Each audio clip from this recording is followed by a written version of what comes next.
Answer, হাততালি।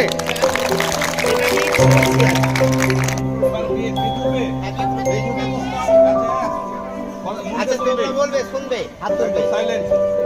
ভারতবর্ষের সংবিধান যেটা গৃহীত হয়েছে আজকের দিনে অর্থাৎ 1949-এর 26শে নভেম্বর, এটা ইফেক্ট হয়েছে অর্থাৎ কার্যকরী বা লাগু হয়েছে কবে থেকে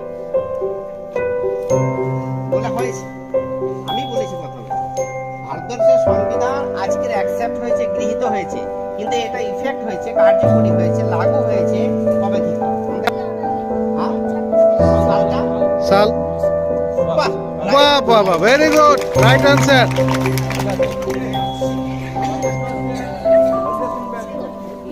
গণপরিষদের প্রথম স্থায়ী সভাপতি কে ছিলেন? হ্যাঁ, গণপরিষদ যে গণপরিষদ সংবিধান রচনার দায়িত্ব যাকে দেওয়া হয়েছিল, কিছুক্ষণ আগে বক্তব্যে এটা বলা হয়েছিল।